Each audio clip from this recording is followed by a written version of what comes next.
জানুয়ারিতে বৈষম্য বিরোধী ছাত্রদের নতুন রাজনৈতিক দল ঘোষণা। অন্তর্বর্তী সরকারের উপদেষ্টার দায়িত্বে থাকা নাহিদ ইসলামকে নেতৃত্বে রেখে দল গঠনের পরিকল্পনা করা হচ্ছে। সব কিছু ঠিক থাকলে আগামী বছরের শুরুতে অর্থাৎ জানুয়ারিতেই আলোচিত নতুন রাজনৈতিক দলের ঘোষণা আসতে পারে। দলের নাম এখনও চূড়ান্ত না হলেও তারুণ্য নির্ভরই হচ্ছে দলটি। নাম প্রকাশ না করে জাতীয় নাগরিক কমিটির শীর্ষ পর্যায়ের এক নেতা বলেন, নাহিদ ইসলামকে সামনে রেখে আমরা জানুয়ারিতে দল গঠনের বিষয়ে ভাবছি।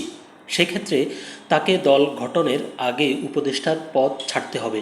সব কিছু চূড়ান্ত হলে আমরা আশা করি সেটি তিনি করবেন। নাগরিক কমিটি ঢাকাসহ দেশের সব থানা পর্যায়ে কমিটি ও বৈষম্য বিরোধী ছাত্র আন্দোলন জেলা পর্যায়ে কমিটি করার কাজ করছে।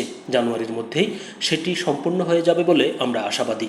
অন্যদিকে বৈষম্য বিরোধী ছাত্র আন্দোলনের শীর্ষ পর্যায়ের আরেকজন নেতাও প্রায় একই কথা জানিয়েছেন। তিনি বলেন, আমরা তারুণ্য নির্ভর দল গঠন করতে চাই। দেশের জনগণ তরুণ নেতৃত্বকেই বেছে নেবেন। তরুণ নেতৃত্বের মধ্যে নাহিদ ইসলামকেই আমাদের যোগ্য মনে হয়েছে। জুলাই আগস্টের অভ্যুত্থানে নেতৃত্বদানকারীদের উদ্যোগে নতুন রাজনৈতিক দল গঠনের আলোচনা শুরু হয় গত সেপ্টেম্বরে। 8 সেপ্টেম্বর রাষ্ট্র পুনর্গঠন, ফ্যাসিবাদী ব্যবস্থার বিলোপ ও নতুন বাংলাদেশের রাজনৈতিক বন্দোবস্ত সফল করার লক্ষ্যে জাতীয় নাগরিক কমিটির 56 সদস্যের একটি কমিটি আত্মপ্রকাশ করে। প্রায় একই সময়ে বৈষম্য বিরোধী ছাত্র আন্দোলনের নেতারাও বিভিন্ন জেলার সফর শুরু করেন। ইতোমধ্যে প্রায় 15টি জেলায় তারা কমিটি ঘোষণা করেছেন, বাকি জেলাগুলোও প্রক্রিয়াধীন রয়েছে। ধন্যবাদ সবাইকে।